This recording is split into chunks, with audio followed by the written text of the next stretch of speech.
Hi guys, welcome to a guide on 51 Clubhouse games, all wins. This is going to be going over my personal best, which I think is a really good example of a lot of the games, both their main strategies but also their backup strategies. Unfortunately, I just kept on having to run into the backup strategies on almost every game. So I think this is going to be a really good showcase and a really good set or really good run to talk over instead of like a world record where they just get really good luck and they don't have to do any of the backup strats. I think a lot of them are going to get highlighted here. As a heads up, there's going to be a lot of really quick games where there's a lot to talk about and some really slow games where there's not much to talk about, so the pacing is going to be a bit unusual if you're trying to skip ahead to a particular game that you are looking to get strategies for.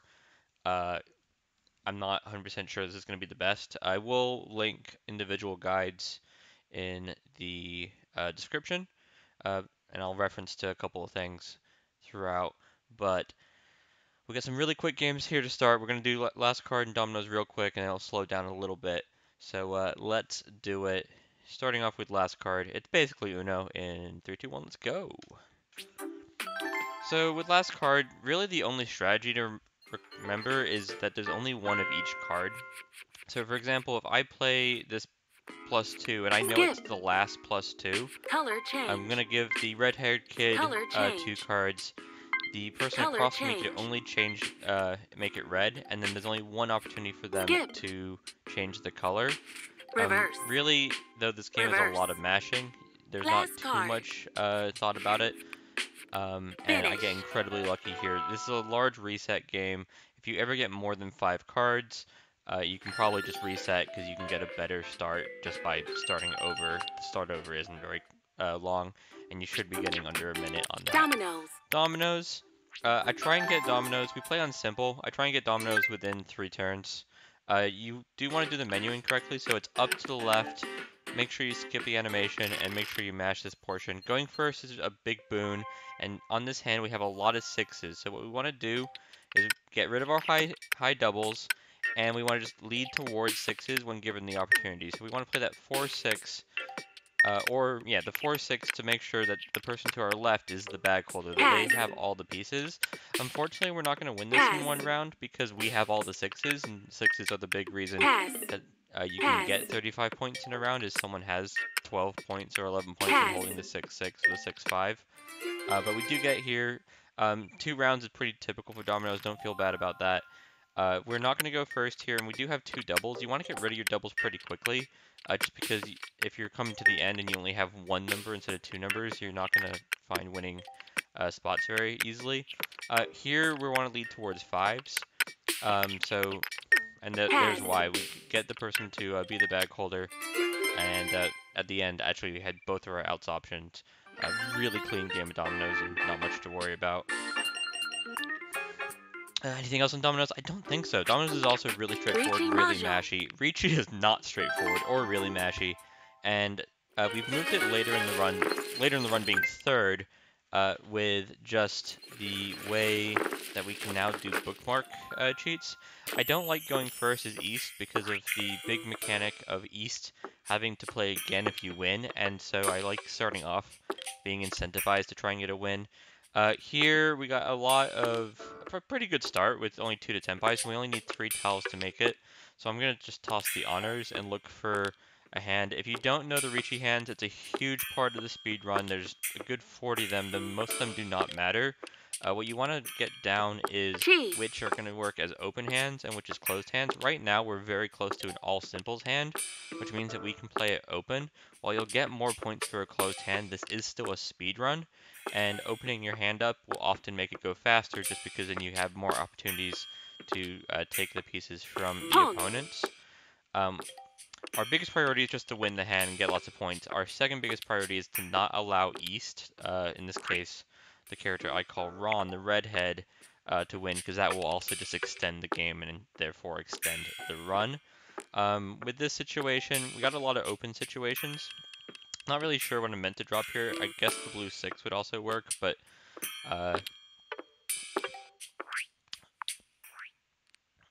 yeah, this Ricci. doesn't work. This is actually terrible, Ricci. So Furidan is when you have a piece on your already discarded pieces. So we have 3, 6, and 9, but I already have the 9 discarded, so I will never be able to win. All at this point we're doing is wasting a bit of time and hoping that East is not winning. Should not have reached here. This was a mistake. And this is the problem with Ricci, is it's both the hardest game in the pack, but it's also pretty rough. I didn't reset here just because, like, or go to bookmark, because I didn't actually make a bookmark, and we got punished with East getting the Tenpai. We have to play more Ricci. This run is not perfect, and there's a reason why we're running over this run, is so we can get these lessons. Here, really, I think a big problem I've run into in previous is tossing away your good middle pieces, so your 4s, 5s, and 6s that will eventually end up being good. It's really tempting to drop this red 5, but eventually we might get a red 4 or red 6, and then we can just play that. You do want to get rid of your side pieces. Your honors are not going to end up doing much for you. Yeah, there's no hands to get, so we're now just forcing towards a flush hand, which is a hand that you can get. The Tenpai here with the 2 isn't gonna do anything as far as I know, because the north are not our north winds. Yeah, this doesn't do anything. We have to actually literally toss the 4s, because as we get the 4 here, the north are not our north wind. We don't have the wind out because it's not east or it's not west. So I'm literally just tossing the 4s, looking to force a full flush. There's been no real good bookmark opportunities, but I'm certain they'll come if I recall this run. And now we have outs, and now we're looking at full flush, which is both more points to note, and also a legal hand. We can play it open because we took the north. And the reason we took the north, by the way, is the Dora. We want to get these extra 3 Han. So now we have a big lead. Our main priority, honestly, is not to let East to win. The quickest way to win, like to get past that, is just winning. So we still want to play well here, and we do have a really strong hand, by the way. I don't know why I kept the East over the 9 there, but really at this point we are just looking for maybe a pair. You don't want to waste too much time thinking, but if you're going to spend any time thinking during a 51 Clubhouse run, Ricci's probably a great place to do it. We can chi here because we already have the dragons, so this is a legal hand. We're gonna bookmark here. Takes 3 seconds to bookmark. If we have to use the bookmark, it takes more like 20 seconds, and we'll see this throughout the run. Now we're looking for a pair, and the reason we can do this bookmark right here is, 1, we want to avoid this East Ricci at all costs, but 2, now we can play, we're playing for a green 5, but now we know, okay, if we see a red 5, or a red 6, or west, we have a good way to get the game to end. I do believe my out would probably just be the west. I think that west that north dropped will match with mine if I can count correctly. But we don't need to. We just get the sumo, so we don't need to use the bookmark, thankfully. We do have 3 Dora there somehow. Go us. Another really strong hand here. We can just look to get Ricci. We can look to just get reds.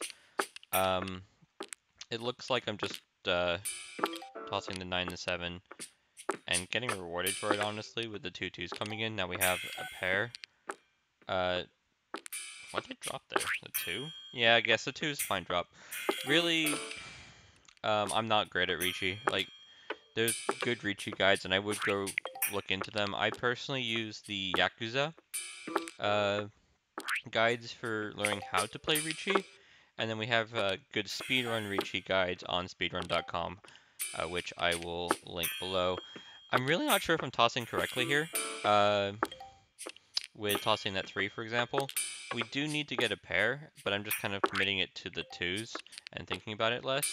I'm also considering if we need to be doing any bookmarking, but I've decided not to, which, because we're East, we honestly don't really want to win anyways. And I think that's really what I've completely forgotten about that I knew at the time. While we can win with East and try and bankrupt South, the game will end immediately if the lowest person hits below 0 or 0, 0 or lower. We don't actually want to win this game. I'm looking for safe drops at this point. And I'm gonna drop the 2 2s and then probably the 2 1s because I see at least 1 1 has been dropped, and the things further away from the center are safer. That's a-okay. It is a really big hand though, and we don't want South to win another one. Yeah, we're fine here as long as South doesn't win from us. So we can just do drops that we know are not going to help South or just win. And we do have another strong hand. It's actually been good hands except for the first one where I let East win. Just 1 to 10 pie this early is really nice. And we can play this as all simples too. Like, we can play this as an open hand. That's why I'm considering here with this little stop is, okay, do I just want to toss the 1 now and just play for all simples? And I do commit to that. It may be not the best committal. Maybe just keeping the Ricci open's good too. And Ricci nerds in the comments can tell me why I'm bad and wrong.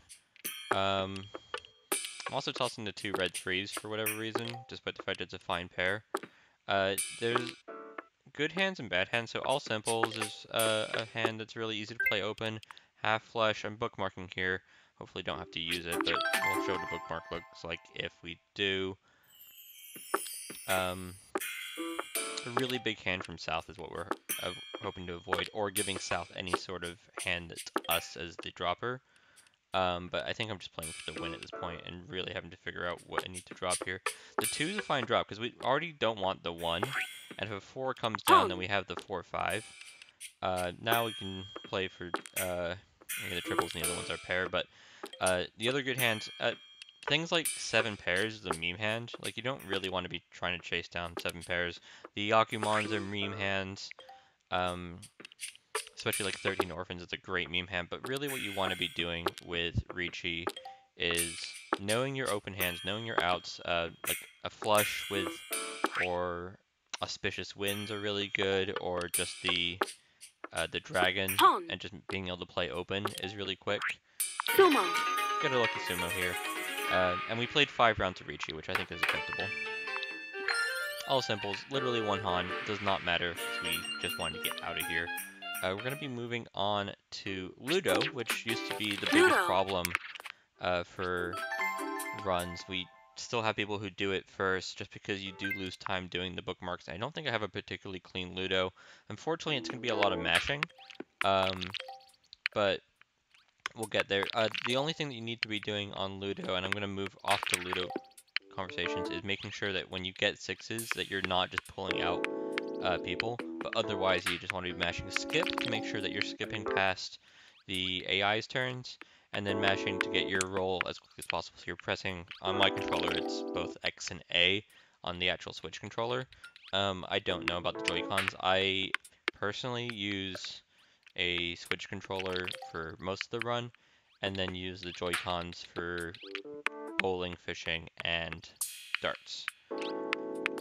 And it does have small benefits, like you avoid the shooting gallery reset, but you do have to have a second controller ready to go, and if you do fishing first, you avoid the time loss.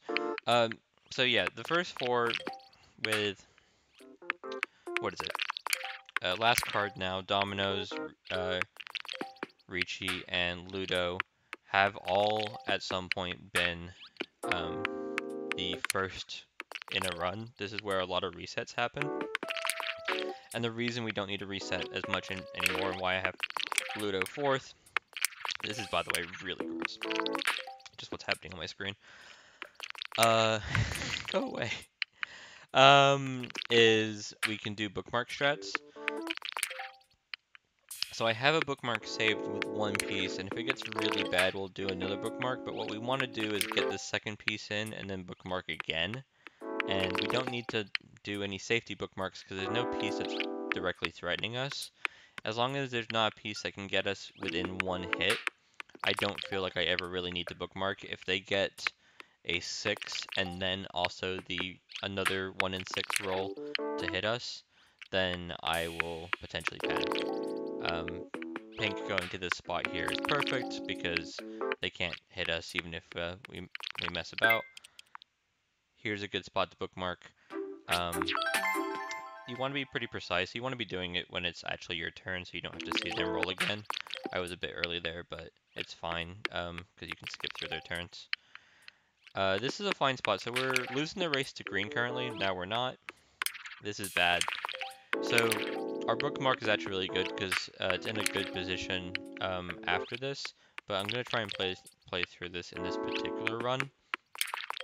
Really, it's a large part of running this game is understanding risk. And Ludo, which didn't used to be this now, is a large part about, okay, do I need to take the 20-second loss here to do the reset or not? In this particular spot, nobody's actually gained much except for yellow's slightly closer because they've all been hitting each other. There's no actual like reason for me to be hitting. I think I randomly did a 6 there to not go in front of yellow, and it might have been a mistake, it might have not been. I really kind of just avoided going on to the green spot to avoid them doing a 6, and then pink hit me out of the blue. I'm not sure if I reset or not here, I don't recall. We might have to start playing defensive Ludo, which is like the most miserable thing, because it's going on long. Really with Ludo, you want it to be about 3 minutes long if everything goes well, and I feel like we are getting past that now, and we're not particularly close to finishing. I had one run on like Friday that got through these first 4 games in 12 minutes, and we're already at 15 minutes, going on 16 minutes in the video. This is what bookmarking looks like. I wonder if people actually have faster switches than me because this black screen takes all too long when you're trying to save a run. The mechanics to get through it are LB really quickly, A, Y to get to the real menu, and then down to whatever game you're playing. It's time I and then introduced skip, which I missed. I'm so close. I'm not particularly brilliant at the actual mechanical things. I'm our tech guy, if anything. Please don't hit me. Yeah, so I hit green here aggressively just because they are potentially beating us if I don't, and I don't particularly trust yellow to do so. I immediately get punished for it, but it's fine. I will bookmark again if I can get this blue one in, so I'm just kind of crossing fingers that green doesn't hit us. Because there's only one difficulty on Ludo, the AI will play pretty well, honestly. They're programmed to be mean. Here's a spot where we could bookmark. Green's actually in a really good spot, but I'm feeling at this point, if I do another bookmark, I'm just kind of eating into time. I don't really want to be bookmarking anymore because we're getting close to the point where I wouldn't mind resetting the run. And there's our payoff. We just get absolutely lucky and roll 6s into 2 to hit the green and save this run, basically. Because pulling back to another bookmark here would just be a bit too much, honestly. I would probably just reset. I do like getting through Ricci, and I do like playing this game. So trying to avoid resets is nice, but at some point you just gotta kill a run. Okay, doing one last bookmark. Hopefully we can end on this. It might not actually be the last bookmark because this Ludo takes forever. Like I said, we want to get under 3 minutes, and I think this, I don't have my splits in front of me, took a good 6 or 7. Obviously you could just play Ludo twice, and this is why some people might still do Ludo first. I'm not opposed to that, honestly. But I enjoy playing last card more than I do Ludo, which is saying a lot, because I don't really like class card. Okay. Just looking at the spot, green just rolled a bunch of 6s, and I bookmarked immediately after, which is unfortunate. I don't actually think I saw the 6s, but they moved, looks like 15 spaces. They rolled double 6s at least. And I'm looking at yellow, and then not realizing that they're about to finish. So this is a shame bookmark. Not that I really had a choice. I couldn't have seen the green getting like 2 or 3 6s in a row coming, and so now we're behind. It's our turn, so I think we're about 50-50, if not less, because yellow can also win to get through this. But at this point, I'm not too bothered. Can we get the skip on the yeah, we didn't watch the tutorial. Let's go. Go me, understanding where Ludo is in the menu too. Yeah, green, actually we're in a terrible spot, but we got lucky. Because I didn't realize green was only five away, and we just rolled double sixes to pull it off. This run, I should say, had about as much bad luck and about as much good luck as you could possibly have. It's great. Blackjack. Okay, so now we begin our card session. Blackjack has a couple things that you can do, but really the big thing is getting the first hand and just resetting if you don't win it. And the big talk is going to be about when to double down. So you want to just hold up. That was actually quite slow. And what your opponent has. So the dealer has a 4. They're most likely is they're going to go to a 14. I think the house would say stand here on 15 anyways. There's not too much times that we're going to be different than what is just house blackjack. So maybe just go learn blackjack if you're looking in and having trouble with blackjack. Most of the speedrun and the speedrun theory is going to be based on what your opponents are up to. So they busted, so everybody won. And so I'm trying to get to 300 to feel safe. If we lose this hand, we can still make an easy comeback from 100. We don't have to reset. And I'm really just wanting to finish without having to, like, get too clever. Stand. Here I think the house hits on 14 against 10. Though it's not going to really pay off, I'm pretty sure. Oh yeah. We didn't need to bet. Or they're likely to hit 20 anyways. 300 is usually very safe. Really my rule is if you get to 300, you should be good to go, and you can just bet 1. You can bet 10 and just save like a frame. Don't do that and just be slow thinking about it though. It's very rare for the AI to get in threatening range of, say 298 or whatever, 297. However, because this is an interesting run, we're going to run into a bit of trouble here with the lady to our right. She's going to bet really big. I do believe she wins a double down, actually. On 14 against 14. Sorry, 14 against 4. Yeah, absolutely paid off. I'm folding, by the way. Folding's the big strategy with blackjack because the animations go quicker. Or sorry, no. On the last hand, no, that's technically folding. On the last hand, you can just call, because betting means they have to flip over another card. But you want to bet to go over. So all I'm doing here is just matching the person I know has slightly less money than me. There is a very tight window while their ticker is going up on their betting. So if I see that flying up towards 90 or whatever, you can catch that and do a bookmark in the middle of their bet and then go in, come out of the bet, and they'll do a different bet. But it's you have to catch it, and in this spot I just played them where if we both win, I'm good to go. If we both lose, I'm good to go. And I can also see if they've won or lost, so I can react accordingly. But it was kind of an awkward spot. Texas Hold'em has a new strat. There's a bit of discussion. This is very new about. We just completely didn't realize that you could bookmark on this, and unless you get like a really sick hand on the first one, I personally think it is faster just to, once you see your cards, do a 3-second bookmark, and if you end up winning the hand at the end of the hand, then committing to it, because when you fold, the game fast forwards to an incredible speed, and you can just watch the whole game very quickly, where if you play out the game, you have to see each hand, and it's very slow. We wouldn't have won this hand. They had a pair, we had a 7 high. There's nothing to worry about here. I do believe I got a really good hand. I think it's like ace-jack suited. But I'd continue with the same strat, because it's a 3-second time loss if we would win the hand, but it's a whole 2-round time loss if we lose the hand and go big on it. So I'm going to do the bookmark here. A couple of seconds lost. One moment. Fold.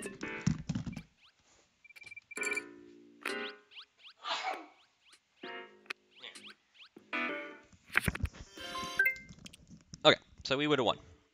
We had a pair of jacks. You want to try and acknowledge that as quickly as possible, but you can see the little blurb that says what everybody has. Do watch out. It has already tricked me once. If there's any folds and you have a particularly middling hand, you might run into a trap where the fold actually has a better hand than you. I think I got trapped in a Blackjack. run where Texas they folded Hold'em. what ended up being a straight. And this is bad menuing. So we spent Raise. we've lost about 25 seconds Raise. to be able to bookmark and then not have to worry about the rest. Honestly, if you're in a spot where you just want to save 20 seconds, feel free to just play a good hand like Ace Jack suited. But Call. I'd have a pretty strong dislike of playing any hand worse than this.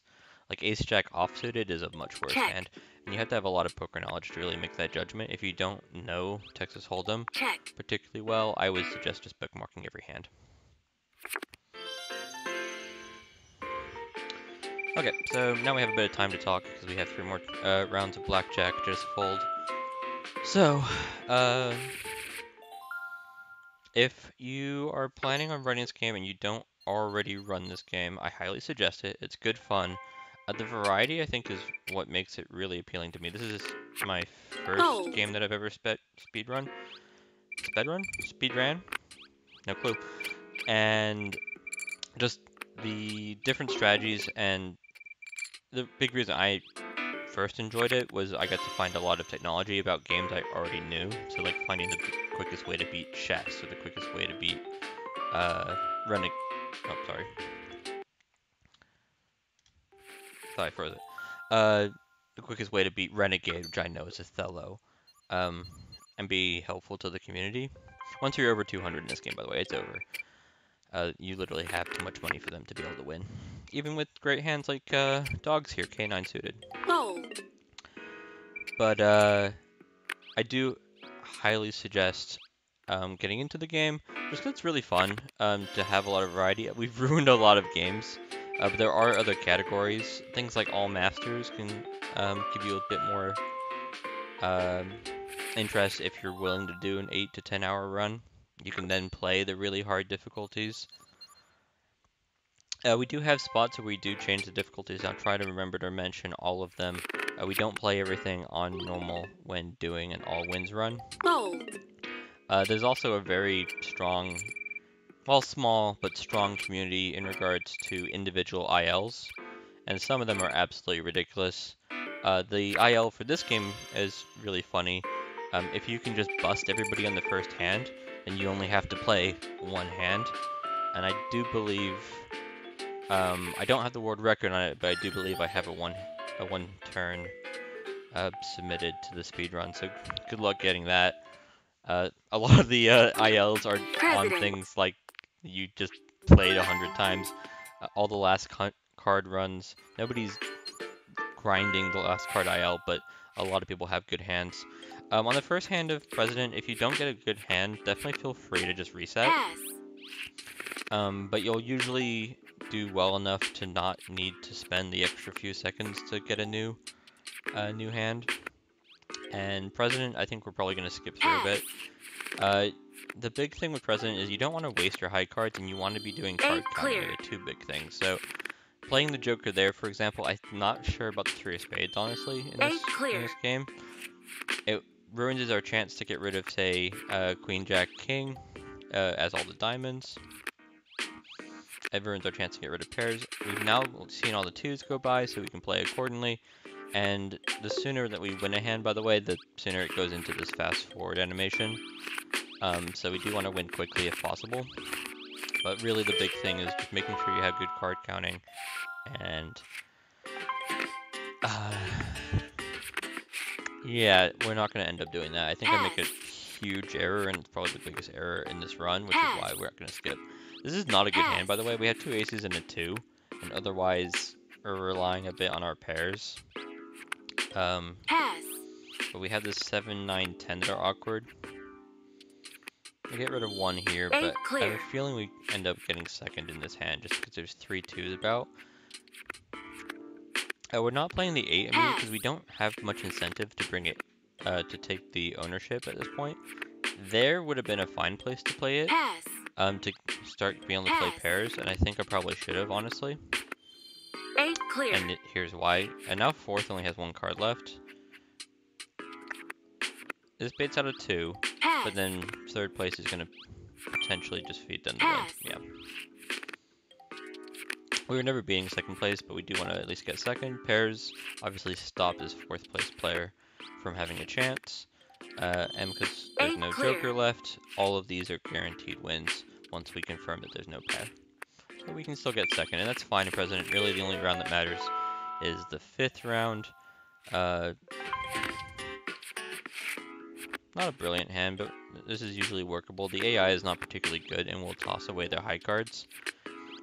We want to bait out here 2 aces or 2 2s, and it doesn't happen, which probably tells us a lot about the hand.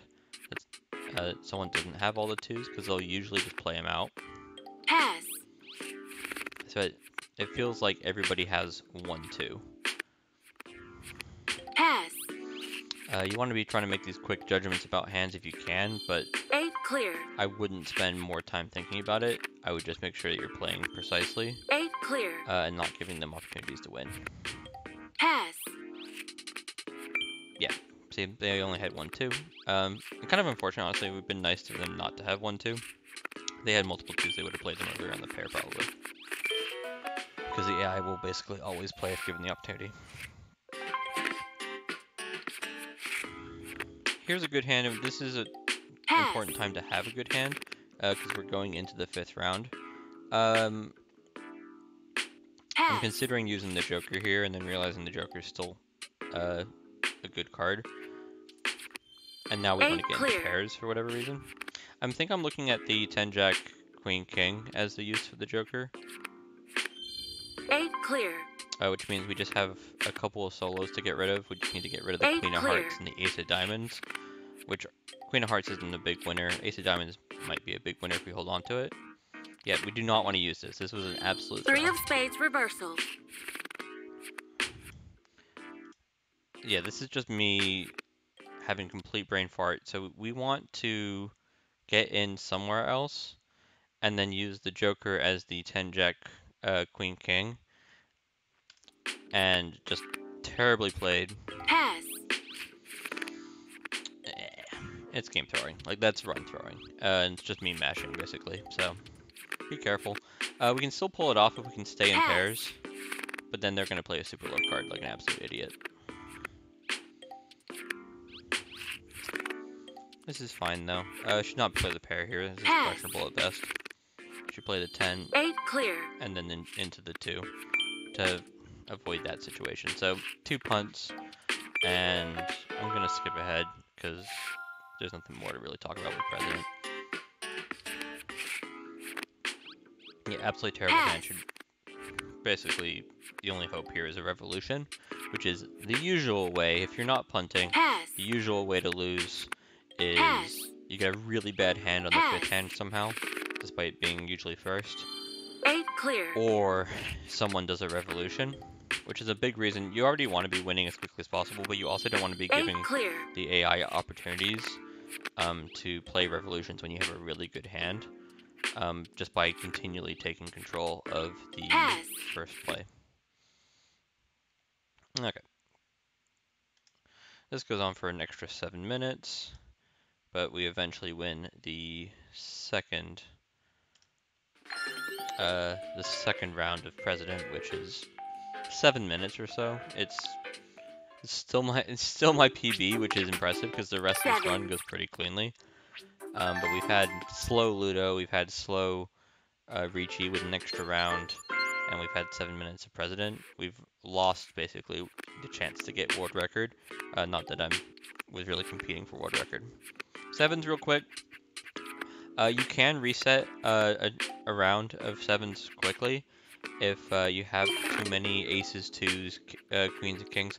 We only have 3 of those, and we have a lot of the hearts, so I wasn't particularly worried about the ace of hearts or the king of hearts, because we can lead towards them.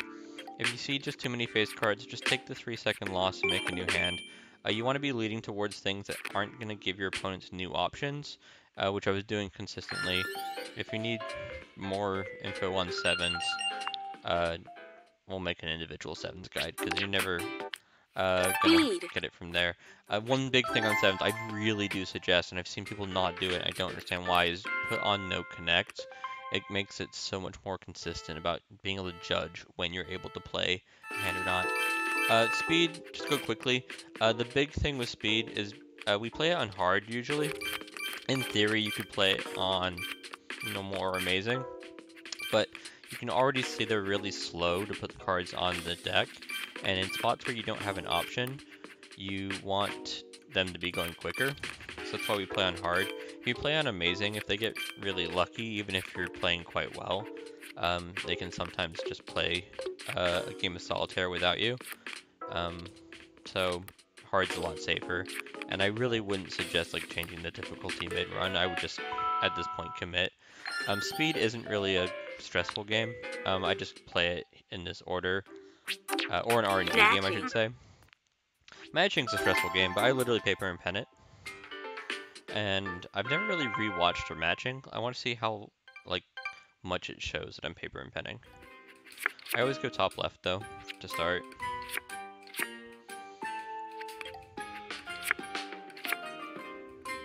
Okay, it doesn't show there particularly. Should get the 10s here. Good job, me. And then I just went to a close card without like continuing the organization just to save a bit of mouse movement. We should get the 4s here. I don't know why I misclicked that or why it went to the other 4. Given the AI points. I do believe, yeah, we should have the 2s and the 6s. Those are just written down. I can see both those on the piece of paper I have from yesterday. At this point, I don't think I know about the 8, and I choose, I think, the 9, which I already knew about. And it almost throws me the game, but thankfully the normal AI are bad. So, you need to win this. There's only 20 cards, and a 10-10 tie will lose you. If you do want to do it based on your memory, I do suggest changing it to the Mario cards, using the globe, top left there. You can play matching 1, so you can go to the globe and someone will give you Mario cards, which I think are easier to remember. Just a bit more visual. War is an RNG game, but the big thing is we want to count how many hands we won, and if you get a war, obviously it really helps you out, because you're winning ties. What you want to see, and what is going to be healthy, is winning close bouts, so either winning wars or winning things like 8-7. Are going to really put us in a good spot. You don't want to see aces beating 2s. While it's going to count as a win for you, this is really good. You don't want to see aces versus 2s, because then their ace is going to be better and you still have your 2. Sort of idea. We might have 5-1 in this, and I guess it gets really stressful. I do believe this goes down to last card, but I do know that I have a couple of high cards left. This is a bad loss. We don't want to lose 4-2. I think we're still 5-5, and there goes the queen I'm worried about. I do believe I still have, yeah, I still have the win here, but it's surprisingly close for being up 5-1. Yeah, geez. I think in a different order that ends up being a tie, honestly, which is obscene after going up 5-1 and having a lot of good wins, winning the war. You could move war and the next few games up earlier, but I just do it in card order. If you want to see what the world record splits are, go pull up the world record. It's in Japanese, if it's still Schwartz at the time you're watching this. No, it's Kyra, isn't it? I don't know. There's 3 people who are running it. We're looking at 142s. This is a 155 run. This is Takoyaki. There's no real strategy to it, other than you just want to count. So right now we're, they have an 8, so if we end up seeing a joker, we want to know, okay, we're using the joker on 8, because otherwise we share everything.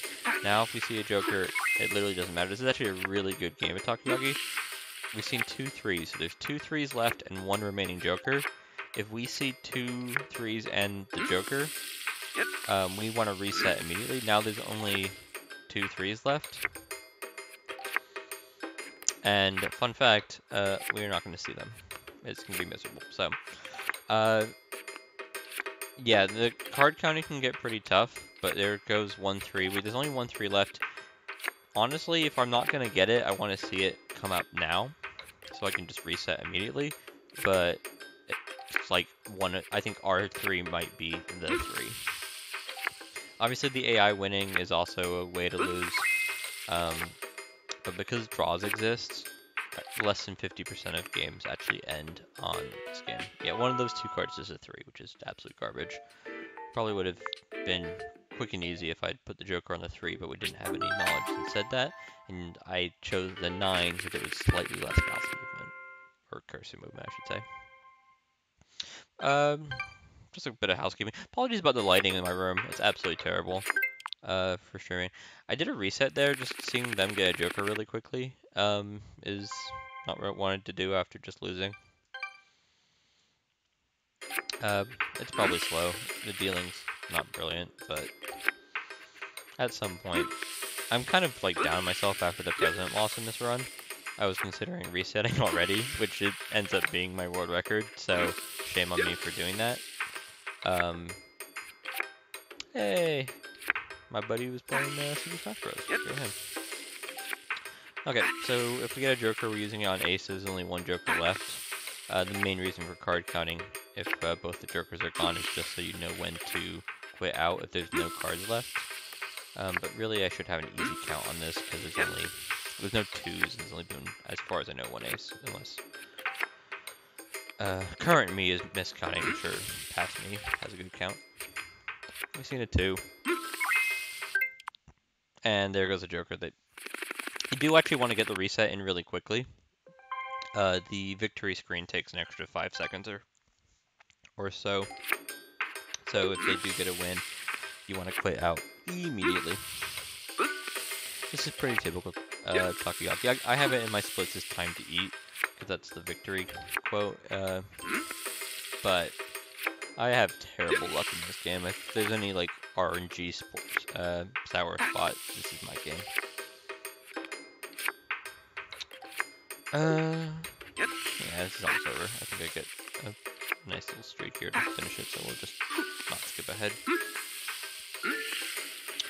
If you like the video, go like the video. If you want to see more of this, and also maybe some Spy Party, feel free to follow. No real obligation. I'll make sure below there'll be the links and descriptions. We're low on 5s, by the way. I'm genuinely concerned.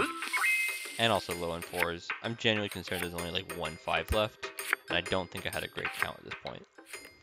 Both the Jokers are gone too. That 5 scares me. I think I thought that was potentially the last 5, and I just played it out because I didn't have a good count. Yeah. Ugh. This should be earlier in the run, honestly. It should be at least before 7 and speed, but 7 and speed are so quick that just mixing up my menuing is something I don't like particularly doing. I don't really want to play this game more than I have to. But definitely feel free to do your own splits. There's no like particular order for what is correct or not. Really just those first 4 last card dominoes, reaching Ludo in some order, and then things that are considered RNG or brutal. There's a couple I have like super late in my splits. Yahtzee can be a run killer, and Klondike Solitaire can be a run killer.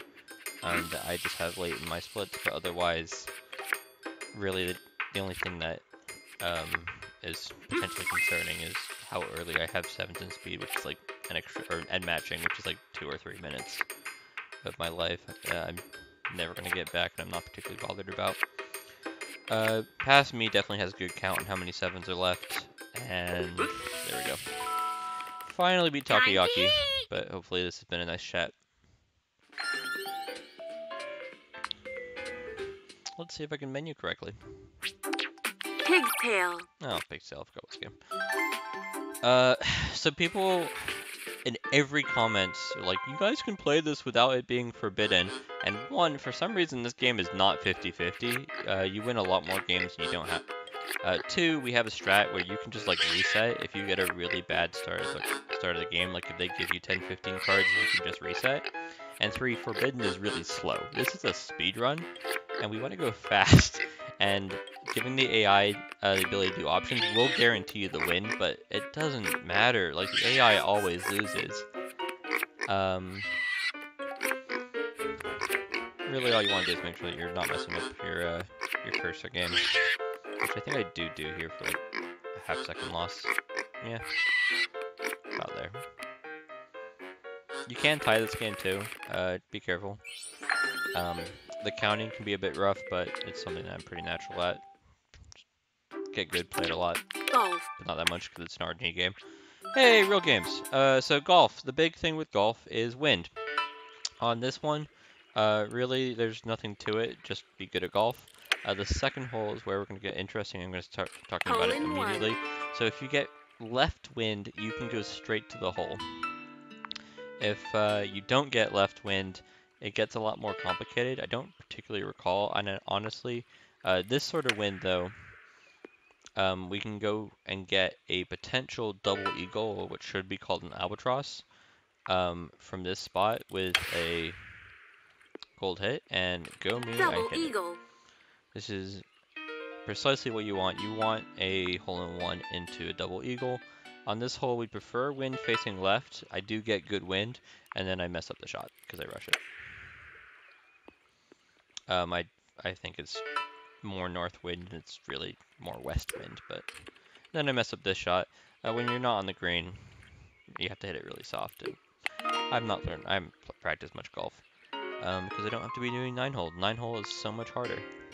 We do second hole, by the way. The first hole, second hole, third hole, is slow because you have to do a par 4 on the first hole, and we'd rather do 2 par 3s and potentially get 2 easy hole-in-ones. This is on simple, by the way, but I put the numbers on for the easy hit. I'm actually going to go back here just to show you guys, because I don't think anybody's truly made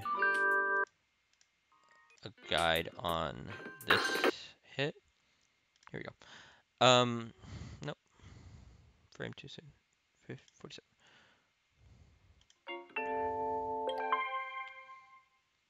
So the marker I use is you guys can't see my mouse. I use the white portion of the 8-ball and look to make the little, like, distance marker, like where it's going marker, basically kiss the white. And what that'll usually do is knock the 9-ball into the bottom left-hand corner. If you're playing 9-ball, which is the riskier strategy, you can just immediately get a win from this. However, you usually knock 3, 4, or 5 balls in just by doing this opening, and then you get easy shots like this. You want to just turn down the power slightly and make sure that you're skipping. If the balls are still moving, you can still skip to push through it. We do simple in the middle of the run. This used to be something that I used to do at the beginning of runs, but now we have so many resets that trying to get the 9-ball in, which is not ever going to be more than like a 50-50, is bad. This is a really good carom run. I'm really proud of this. It's not the opener that I want on the second one. I do like going first. If you want to see what the good opener looks like, I suggest looking at what is currently Kyra's IL run. She gets my favorite opening for the game because the shots are really natural. A lot of these shots are really not natural. We're doing a shot to hit their block into our block. Note that you can do that in carom. You can't do that in like 8-ball billiards. They are different games. This shot's the most insane shot of the whole carom session. And honestly, I was trying to get the piece that ended up in the top right in, and got a bit lucky that the left one went in, which I was only trying to knock in the general direction of the left. The big thing with carom, if you know the rules, you know the rules, is make sure that you have a good piece to knock in after you knock the red piece. This white shot's not the easiest shot in the world because it's just across the map, but I'm pretty confident in my ability to play carom. The big mistake would be obviously knocking in that white piece and then going, oh, what am I supposed to do with this red? Do not trust the normal AI to knock in your reds for you. We can't really play on a harder AI because they'll actually just start making shots and wasting your time. I don't think there's any shot here possible except for the ricochet shot, and I get it's slightly off and it's in a bad spot, but that shot's more than doable. This shot in like real life, by the way, is really hard, but in the video game it's quite easy. This ended up being 145. It's a personal PB, and I think it might be like the 3rd or 4th best run on the speedrun boards. The people who have really, really good runs are the people who run all variety games and just played a lot more carom. I would definitely suggest practicing. If there's any game in this game that people have not practiced enough, it's carom. Get good at carom, and you will save yourself a minute or two. If you can actually use your skill. Tennis is nothing to talk about, by the way. Just go up to the net and smash it. Go practice your carom game, because it is a spot where you can lose 5 minutes, and it's completely your fault. What do we have after this? Baseball or soccer? Game set. I don't know. Sports kind of a blur. I used to do these later in the run. I just used to run through Toy soccer. all of the bottom half of the board, minus Klondike. Now I do board games later. I think it's honestly healthy for me, because doing the board games later means that things that are just automatic, I don't have to stress about. Soccer is almost automatic, but you do have to score a goal is the hard part. The easy part is not letting them score a goal, but we need to at least get 1-0. That's a bug, by the way. I have no clue what the hell happened there, but knocking into the corner and then getting these like spots from corner spots is how I usually get goals against the harder difficulties.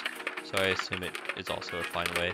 This is actually taking a really long time for anything to happen, and I had to move my goalie, which is never a good thing in soccer. Their goalie's actually doing work. I almost let them score. Really, you'd want to be avoiding these spots, but I'm quite comfortable with my goalkeeping because of doing all master runs. Hey, the ball goes in. It's after halftime. Screw you, game. I think I scored pretty quickly off the kickoff here, and then we can actually talk about the soccer strat. So the soccer strat is going to be stalling. So the main way that we stall is on the outside line. So you got your 5 lines in line 1 or 5, and you can stall. I really don't want to score here is the big thing. This is not the way to stall. So typically you get it behind your 1st or 5th guy, and then you push forward on the stick, not allowing the players to move forward. This is a really weird spot for it. I've never really stalled it like this, but you can do this against harder difficulties. You can also do a tippy-tappy stall. If you pull up any of like Chrism's runs, or Chris M, you can see him do the tippy-tappy stall. But really, on normal, you don't need to get too clever. Just get it into a spot where you can just push forward on the stick, and you'll be good to go. Really, the big thing is scoring, and I don't really have any good tip for scoring. Just play the game, get competent at it. And that was actually a really poor soccer for me. Curling, make sure that you put the CPU first. The big thing with curling, both in like the actual game of curling, but also this silly toy curling, is we want to have the hammer, which is the name of the last rock in curling. The big thing with curling is we don't want any pieces sitting in front of our half. We want to have nice clean shots, and if we have a nice clean shot, we want to go put rocks in front of their space so they don't have clean shots. Beyond that, we just want to be quick with our pullbacks, which I'd be careful. Curling is kind of really awkward mechanically. I'm looking for a roll-off off that rock in front of there. I don't get it. We're just gonna potentially clear out this rock and fail. Just so we have a bit more breathing room. This rock that we have in the middle is actually really awkward. That's a much better position rock because it's harder for the AI to knock out. We're gonna clear this rock out. Good hit by me, actually. Last 3. That was quite risky. Yeah, this sort of crap that the AI does, we want to be doing it to them. But we had the last rock, 2. so as long as they don't make a really good shot, we're fine. Weird ricochet, but we're fine. If you can also double stack like this, it's really hard for them to knock out, because exactly that happens. And on the last one, when you know you have the win, just make sure you have the assist on. You can just do a little tiny throw. Toy boxing. I think this is actually a really poor boxing. I don't know what the best strat for boxing is, but you can't really lose. I usually do like 2 punches guard or 3 punches guard. But you could probably just mash and do better than this, ends up being, because of that.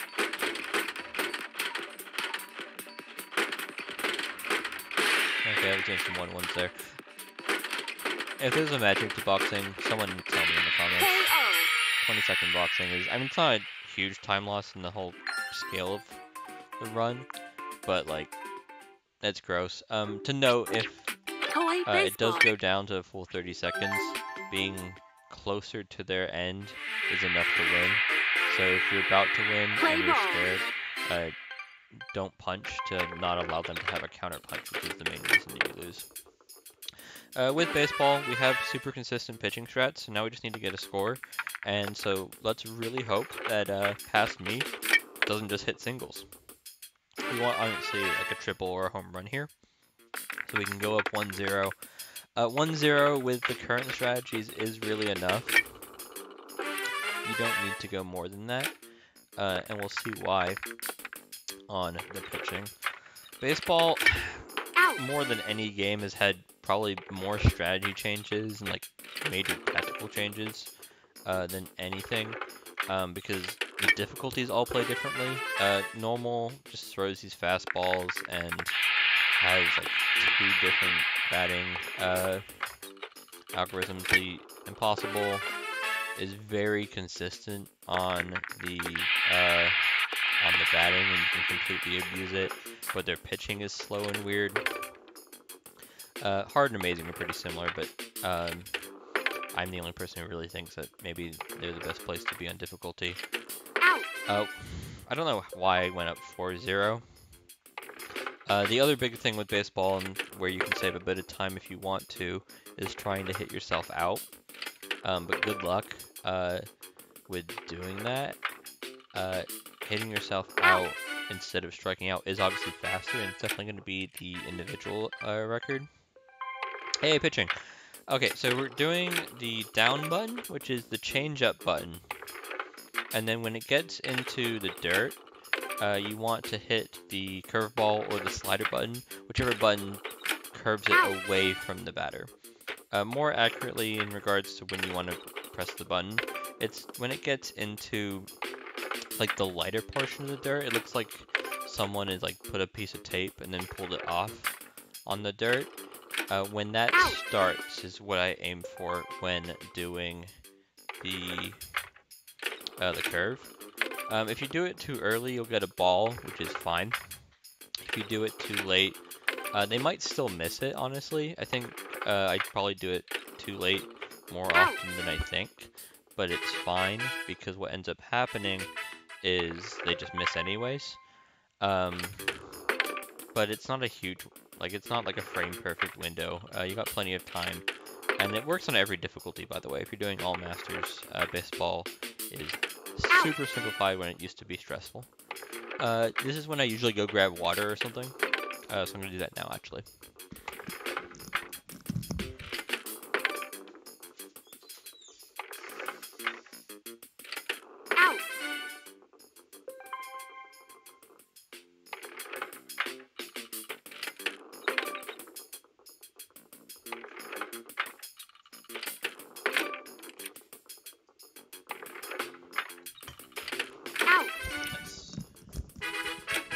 Yeah, so we have a couple of spots where you can get a bit of a breather in this run. That looked terrible. You can do it during fishing, is the most classic. I think we'll probably just skip the fishing because I don't have much to talk about other than music's lovely. And you can do it Like, if your Switch controller is good enough, you can just mash through certain things and walk away. Like, for example, you could do that with Texas Hold'em once you've already confirmed the win. You can just mash fold while going and doing what you need to do. Obviously, for splits, it's really nice to just play things in the correct order, but if you do need 2 minutes off, catch your 2,000 point fish, and then go to the bathroom, whatever you need. For me, it's water, especially because I'm just talking non-stop. I'm gonna lose my voice if I do this.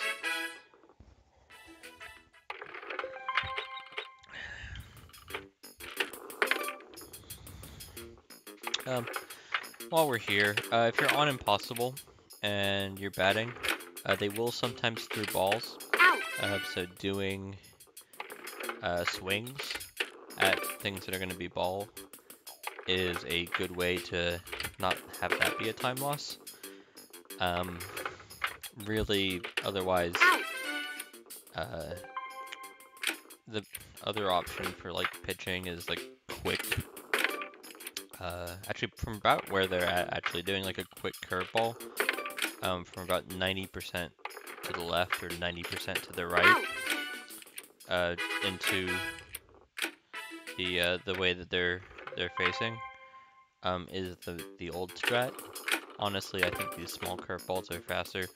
There's a lot of information on the Discord, and I think baseball guides that exist, and I'm sure people will update them. If you want to check out other ways to play baseball or how to potentially get the IL, because it's a bit different if you're trying to hit yourself out or pitch faster. Obviously, these slow balls take an extra second to get to the base. I threw a ball. At this point, I'm getting nervous getting through baseball. I think they actually get a hate here, which is really awkward. But we're up 4-0 because the first inning was so awful.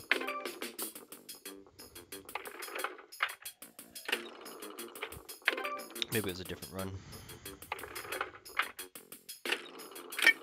Yeah. That's what happens if you're too late on the curveball, and that's literally completely my fault.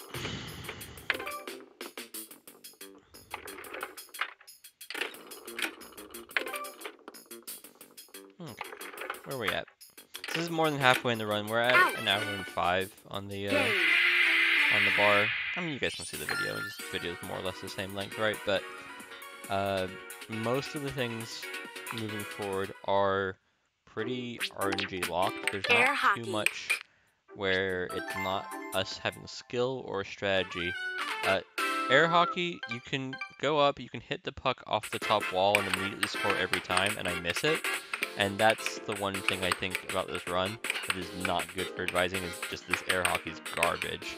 I'm actually usually quite good at air hockey, because I've figured out the angles. I do like playing slow, so things like this, but I just make it look so awkward in this run. So you can like slow it, wait for them to move out of the way, and then take the hit. But I'm just missing the lineups. That's really what I'm looking for, is just getting them to move out of the way and then hitting it. Really, there's only going to be 3 shots, right? It's direct, off top wall, off the left wall. But I'm playing so poorly. This is terrible. All the time that I saved playing really good with Karam, I just throw away here by being awful. That, like, he's so out of position, I just cannot get a good hit.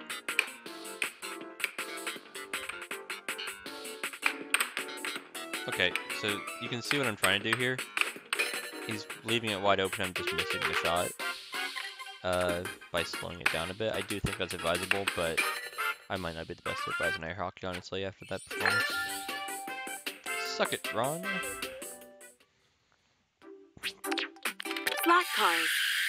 So slot cars, I mean, there's only 2 things to talk about, right? Is track 1 versus track 2. Track 1 is faster by about 2 seconds, but track 2 is easier. So with track 2, and this is my bread and butter, there's only 1 skirt on the first lap. It's the bottom right, and then there's 2 skirts on the top right and bottom right otherwise. And you just want to be, if you're doing it with A buttons, you just want to let go of A slightly on both those right corners. I personally use the stick method where you just hold right and then reset to center for the skirts. Honestly, I should be getting less than 28 seconds. I usually get like 27.5, but I figured just to be conservative here and lose a second because skirting off is slower. Make sure that you do your menuing correct. I want to skip fishing personally because I do all my pro controller stuff at the end. You should be playing this on level 1, by the way. There's a level 1 strat, but I find this to be more fun. And, really, there's not much to talk about. This is not the hard team tanks. It's just impossible to lose this. It's the other one that is more interesting. So let's get a head start, because that one's really quickly. On the other tanks, the battle tanks, or team tanks, whichever one's not this one, there's 4 tanks. There's 2 that are across the wall and you can do a lob shot, and then there's 2 that end up with different strategies. So both of them could potentially break down the walls, or not. If they are breaking down the walls, we want to react to them accordingly and shoot them as soon as they open up the wall. If they don't, usually we will just shoot them with a lob shot.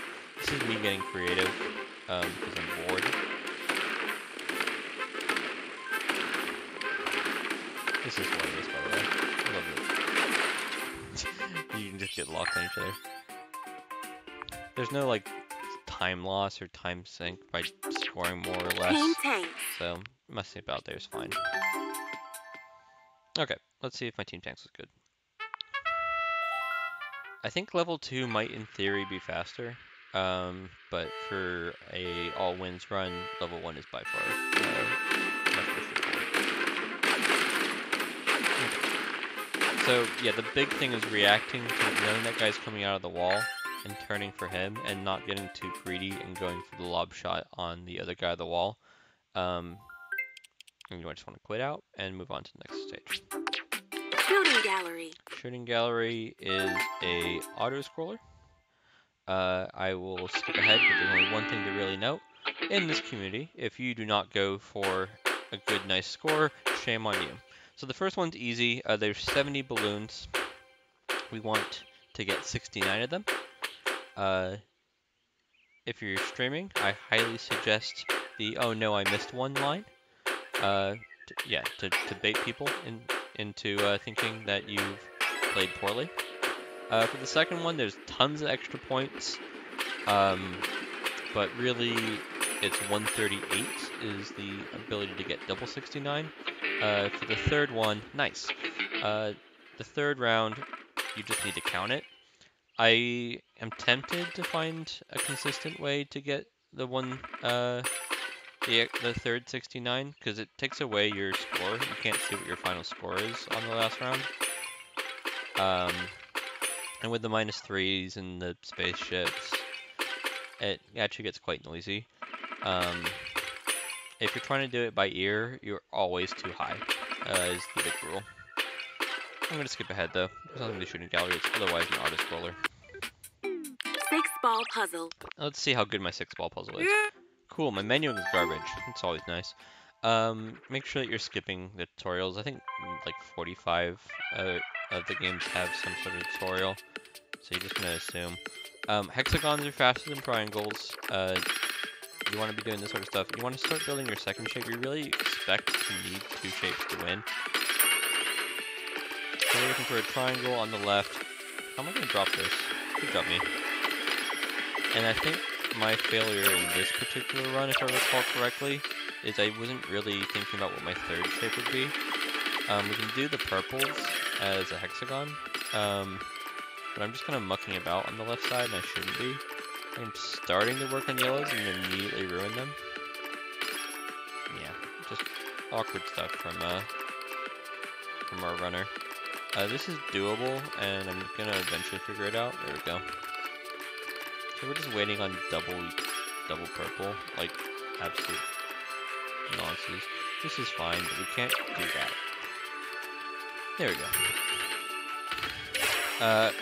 There is an idea, though it is risky, of playing on a harder difficulty, like harder or amazing, because they will drop more pieces. 2 shapes will guaranteed work instead of potentially needing 3 shapes like this. The problem is if you're playing on Hard or Amazing and you're not absolutely great at that game, they can just waste your time by making shapes at you and ruining everything. I like to think myself pretty good at this game. However, this is when my roommate walked in and started talking to me about a wedding. So here's some slightly awkward turtle puzzle. The big thing with turtle puzzle, which I'm gonna point here at the bottom right, is you want to get out of these spots where pieces are facing into corners, and you want to prioritize getting those out of the way in some reasonable fashion. This is what a good turtle puzzle looks like. I don't think this is like chasing the IL, though it's pretty good, despite the fact that I was notably distracted when doing this. Mahjong Solitaire, there's not much to it.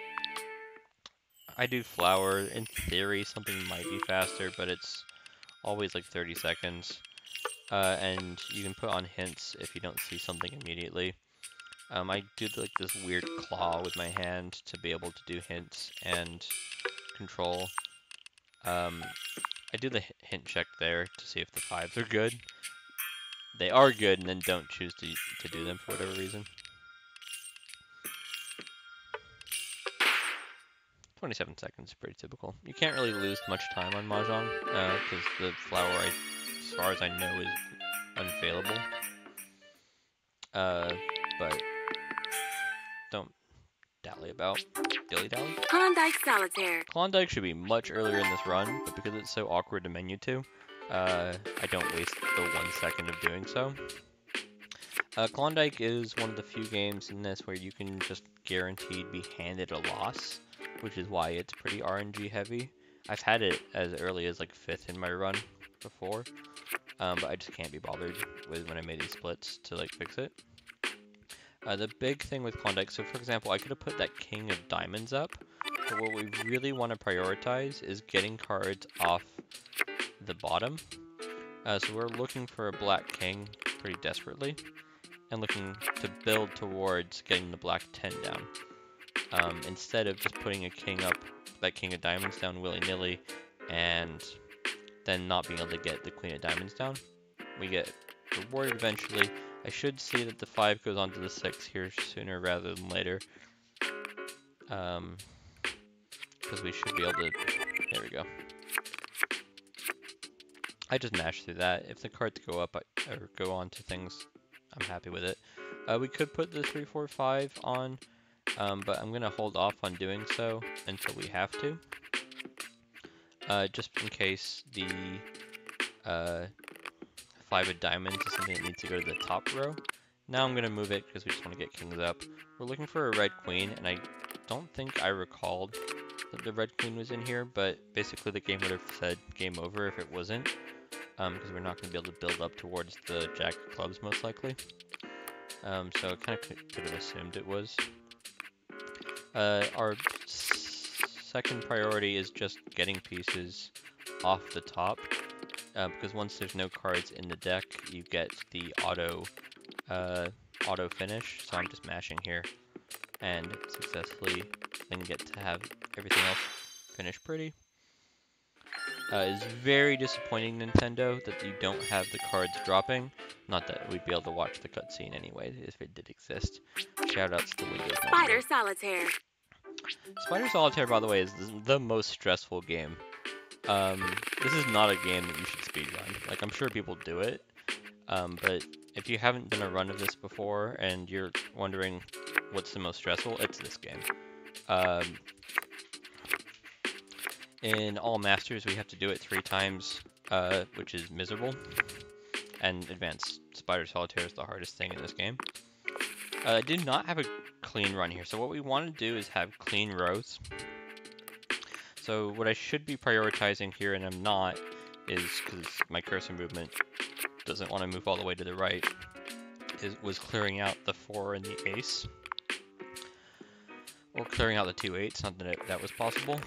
So we could have an empty row, because empty rows are where we get all of our flexibility on, well, all versions, but particularly in normal. Now we just want to get rid of this 5. Not that I think there's a quick way to do it. That's why you're seeing a bit of hesitancy here, is just, can I move this 5? Now can I move this ace? And again, I'm looking at this 3 and then not seeing a 4, and that's why you're seeing slightly slower reactions here. I'm looking for 4 or like 6s to move to clear row and just not seeing it, which is really awkward. Now the 5s are buried, so we're trying to get towards those 8s, and I'm realizing it's probably not very fruitful. Now I'm just doing whatever the game suggests to me. So really getting a clean row would have solved a lot of this, and not prioritizing the ace and the 4 earlier was the big problem as far as I'm concerned. Now we have so many extra 9s too. Yeah, this is getting awkward. What we really need is a 6, and we just don't have it.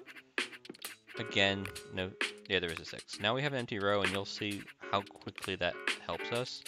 The other thing that we're going to do is just get rid of a couple of extra things on the board just by actually building towards things.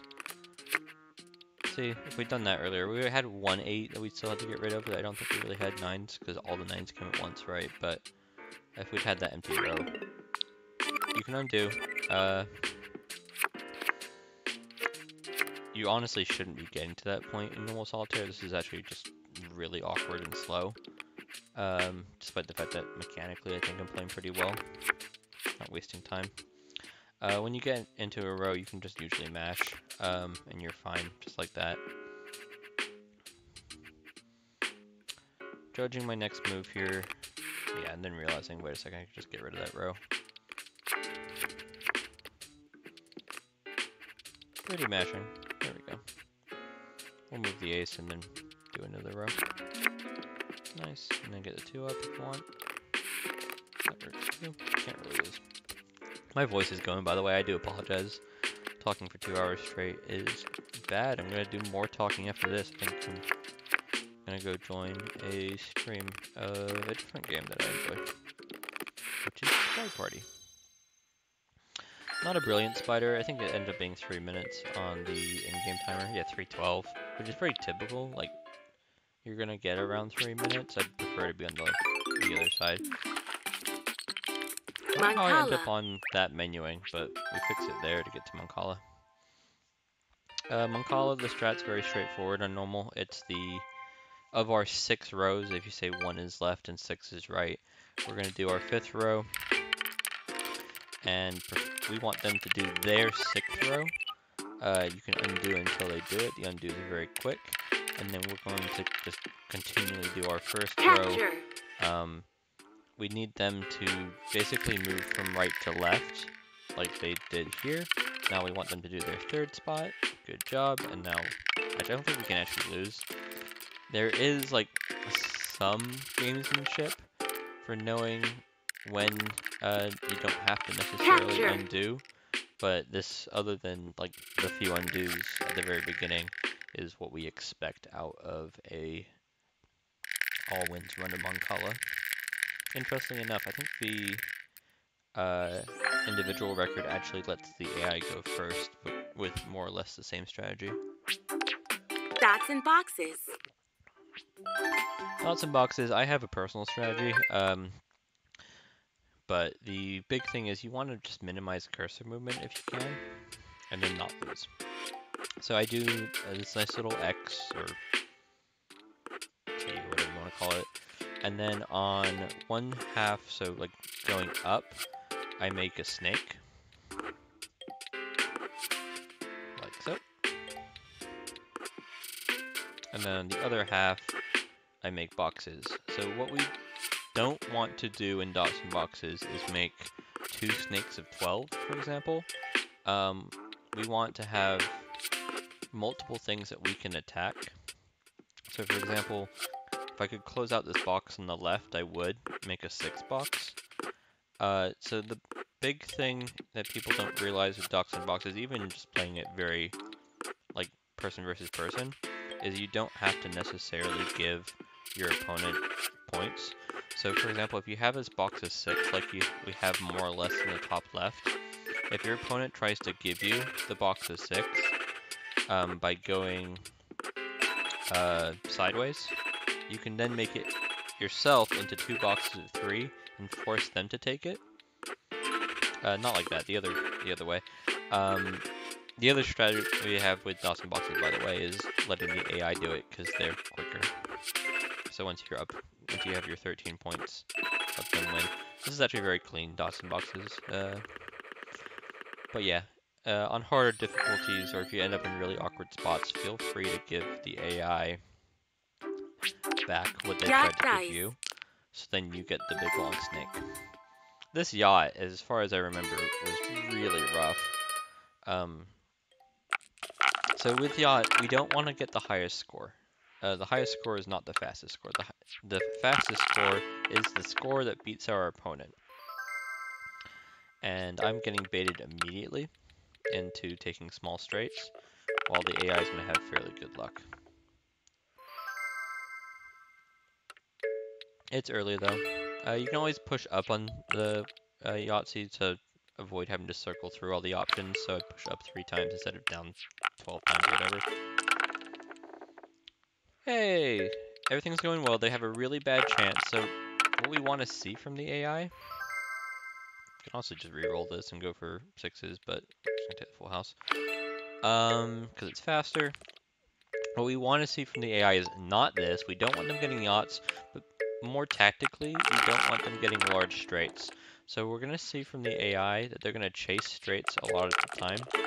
In this sort of roll, like 1, 2, 3, 4, X, they will chase the large straight. Instead of chasing like 2, 3, 4, 5 and having 2 outs. Honestly, just taking the 6s there. I don't know why I took chance or choice. And we want them doing these awkward things. So what they had with that hand is 2, 3, 4, 6. And they were chasing the 5. And what ended up happening is they didn't get the 5, and then they crossed out really awkwardly. They don't just like cross out chance or the 1s, the aces if they have it in this game. They just cross out the full house, which is the easiest of the bottom things to get. This is really good. Them getting the small straight without getting the large straight means they will continue to chase large straights. Meanwhile, I'm avoiding chasing the large straight because I don't want to be like the AI. And we still need to get 4s and stuff. The problem is where I'm having to play very conservatively because they got the early yacht. And then they do this. So we're actually losing, which is obscene. Typically, when playing yacht, you don't want to be aiming for the top bonus of extra 35, though it is very safe to get it. I probably would have reset for the large straight here, just given that they already have so many points. I think I do bookmark, so we'll show what it looks like in yacht here in a moment. Oh, I forgot I'm on camera. Can't yawn. Okay, we're aiming for 4 of a kind here. I will reset if I don't get it, because I have nothing good to go for.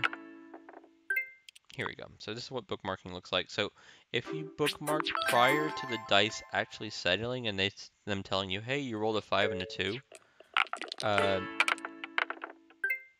Okay, confusing because I just keep on rolling 5 and 2. Then it will allow you to roll again. I think that might have settled though. I think I was a bit late on the gun there. And so I'm gonna end up having to choose. Yeah, I make a mechanical error there and I'm just too slow. So I'm just gonna cross out the yacht and keep the dream alive of the getting a top bar. I can't remember if I did that on purpose or if that was just me giving up and saying I don't want to spend too much time here bookmarking. Too much thinking there, not enough doing. Come on. Mechanically just awful right now, just stressed about the AI doing well. So a fool would take 2 5s there, but I lose 4 from the average by taking the 2s, and I lose 5 from the average by taking the 5s. I could also just cross out the aces and just lose 3 on average, and it's probably the best move, but I didn't think about that. This is a weird chase, by the way, for me to chase the ones here, but could have just put that one in and done the same thing. We're actually losing here, which means we might have to reset strat just to get the win. But we're going to get the bonus. If I get another 5 here, I wonder if I'm going to go top or bottom. I'm actually going for another 5 here. I didn't even need to do this particular roll. 25 doesn't particularly help me. Yeah, I'm thinking about it, and then I realized thinking about it is slow. That really helps me, actually, because that makes it so they won't get the bonus, and I don't have to, like, chase the 4 of a kind.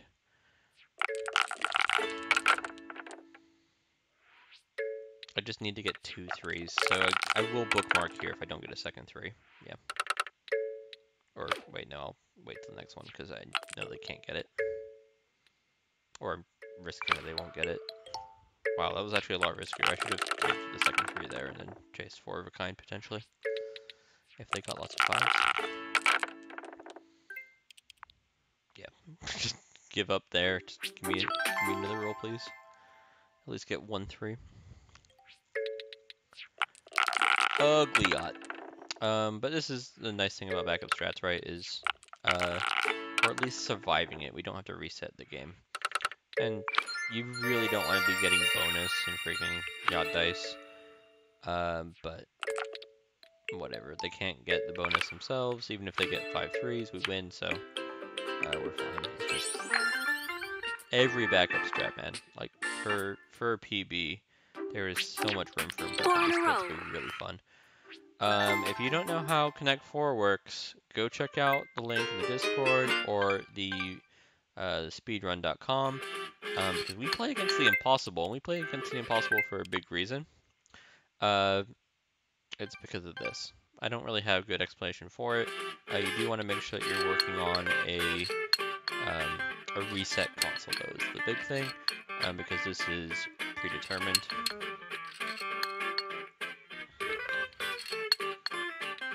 The first start over is just to reset the RNG, and then we get this 4-turn win.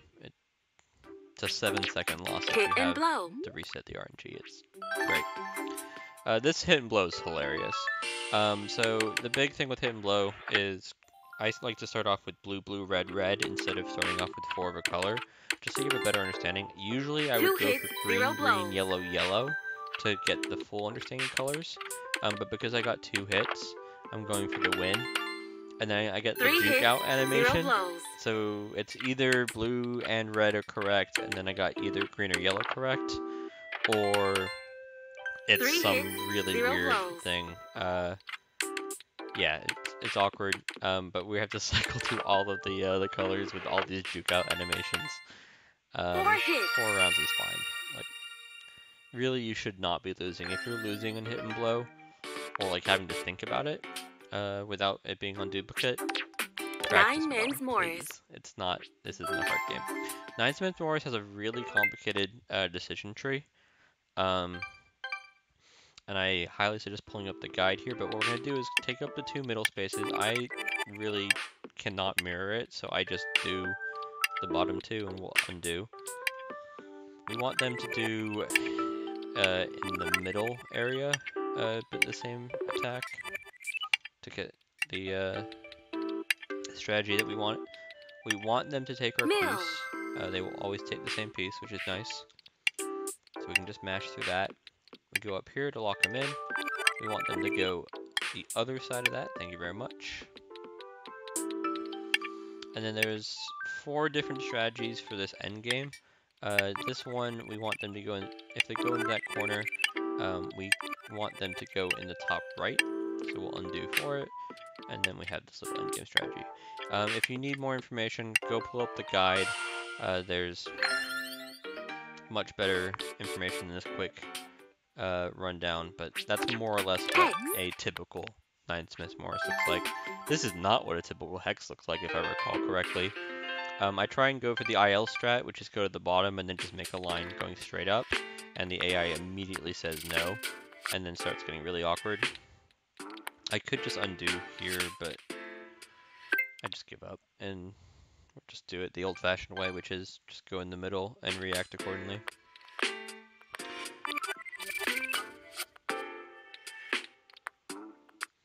At this point, the AI is just messing with me, but I know how to play Hex, so I just play it out normally. What we really want to see in Hex is just let us draw a line.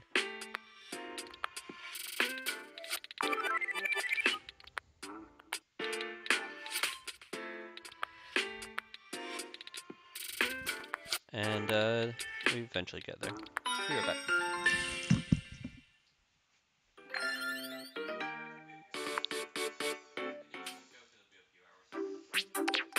Checkers.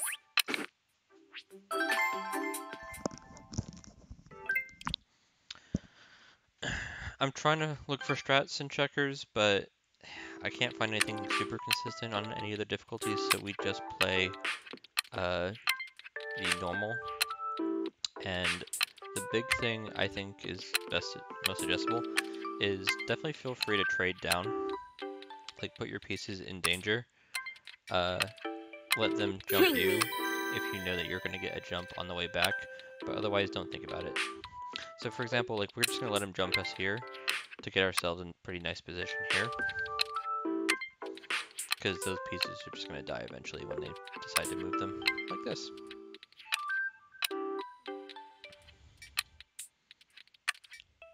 Good decision by me there. Bit of heads up there.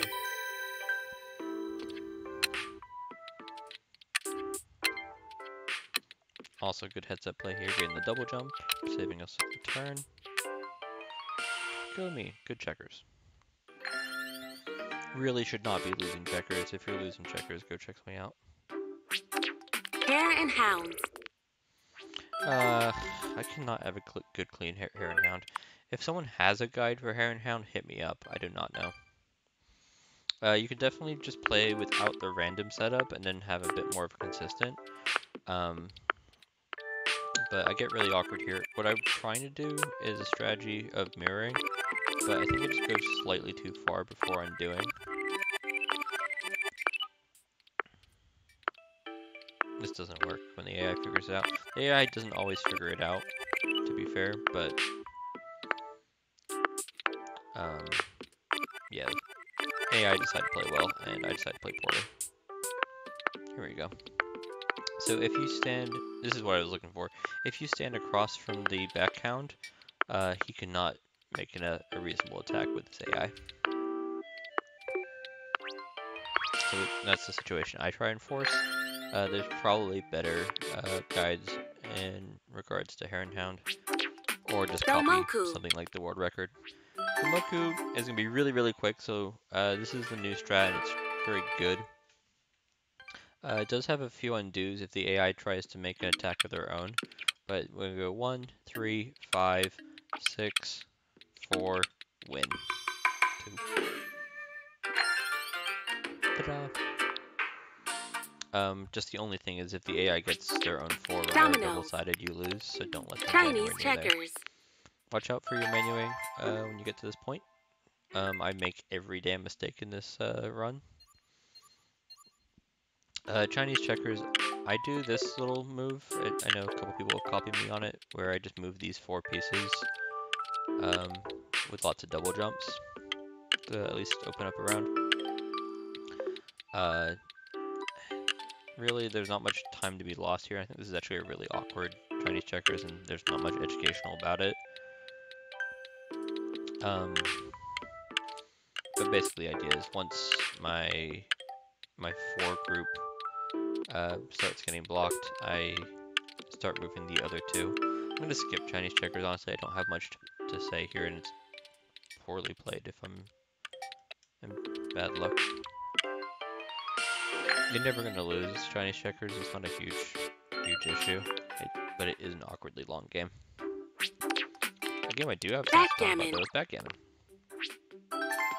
So backgammon AI is very consistent, and that doesn't change too much from what is good backgammon versus bad backgammon. But for example, with this 4-5 opening, I know that if the AI rolls a 3 or 2-1, they will move the farthest piece away, and they have a place to put a 3. They'll move these like 2 in the bottom right hand corner. They will move that 3. So the only thing that I'm putting myself in danger of is like a double 3 played in a way that wouldn't be inspected with that early 5-4. Don't leave yourself open, especially on your half of the board. I actually end up playing this like really well instead of playing this really fast, which is awkward. This move I think is pretty safe because putting 2 pieces of theirs, the only thing that I'm in danger of is double 5s. And I want to get into safety and then realizing, okay, I guess I have to play this really like strong play instead of quick play. You don't really want to actually hit too many of your opponent's pieces. We want to get into a race because the way that the AI works with their bear off is they always move the furthest piece first, and that doesn't result in them actually ending the game very quickly. Here I'm hitting them just because I need to get that piece out of the way because I couldn't make my pieces safe with the numbers they provided me. Again, I'm hitting them. Honestly, yeah. Double hitting them here is like the only safe play. I play this really well. Like, this is just really well played backgammon. It's just not fast. Okay, now we can get to safety. So now we want to get all of our guys super safe. There's no way that they can hit us. Now they can hit us with like a 6-1. So we want to move our guys to safety. Yeah, I didn't do the safety thing. Probably should have. It's fine.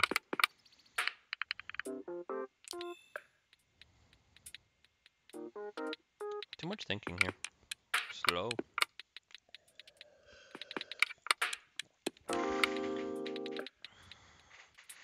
Also played poorly.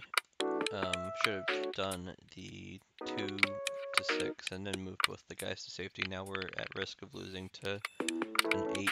Not that it happened. Yep, main priority safety. What we want to do at this point is let them out, because we're going to win this game and we don't really care if we get like a backgammon or a gammon. We just want to win and win quickly. So we want to just move our guys. The other big strategy with backgammon is you want to just remain in even numbers. One of the worst things that can happen here, for example, would be like a 6-4. Because a 6 would require us to move our furthest piece out, and then our 4 would make it awkward because we can't move that piece into their black pieces. So we want to minimize those, and generally having even numbers is going to help minimize awkward rolls where we can potentially get hit. Not that the AI or normal will target us, but when we're talking about these pieces that are the pieces that are the closest, they will always hit us. If we're on their half of the board, most of the time they won't because they'll have other moves. Obviously double 6s are good. This isn't news. Be mechanically better than I am. Like, I lose so much time to random controller flubs because I'm an old man.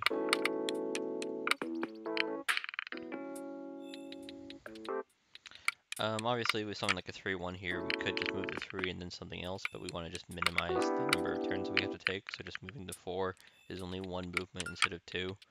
This is really clean. Yeah, perfect. Here I asked nicely for them not to give me a 1 or 2, and they gave me 2 of them.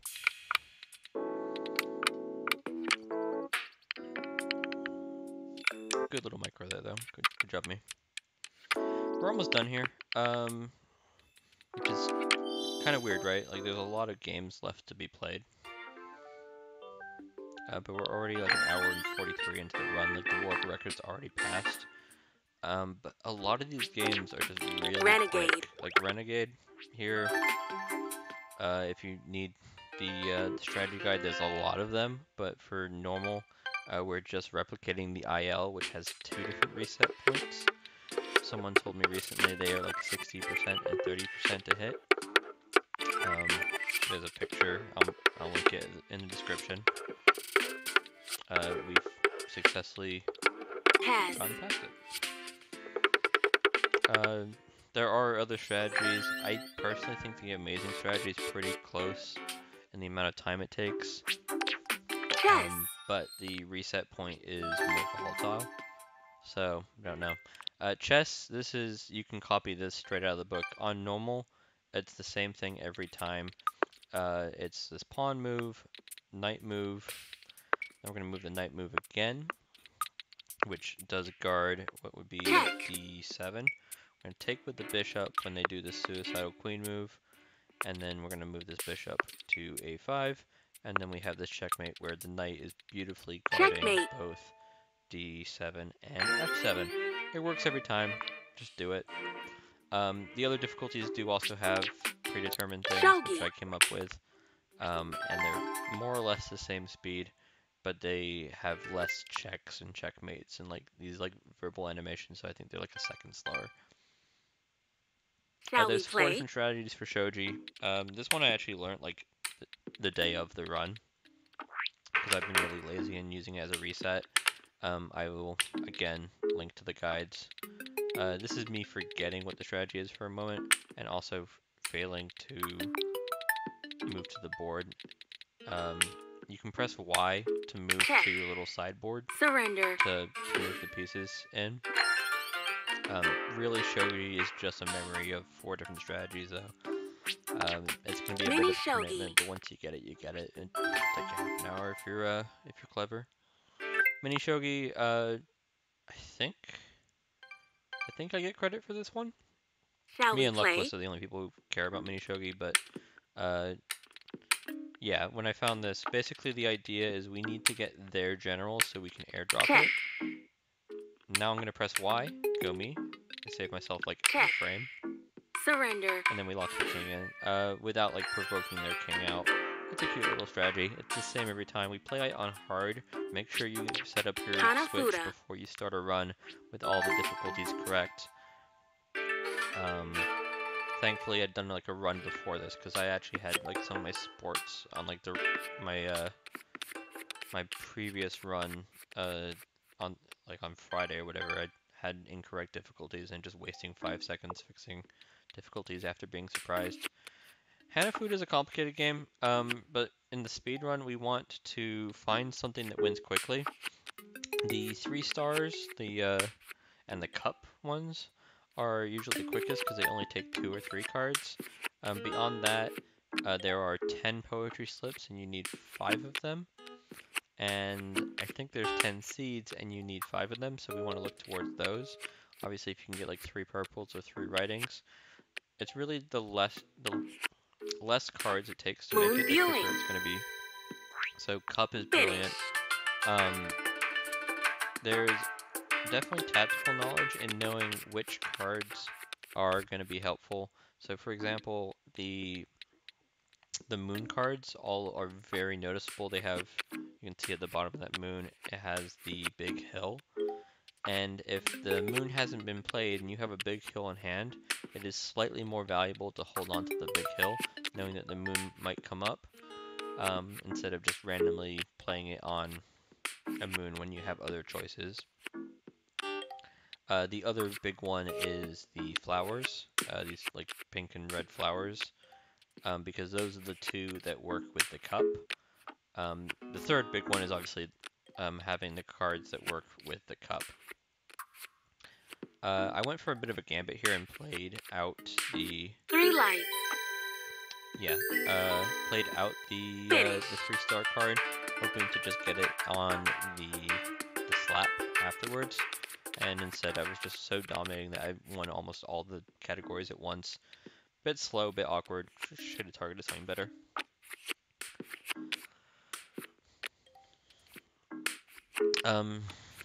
If in doubt, just mash.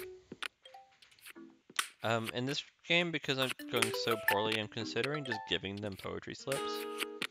And then the problem with letting the AI win, Cherry or blossom in this viewing. case, cherry blossom viewing, Koi koi.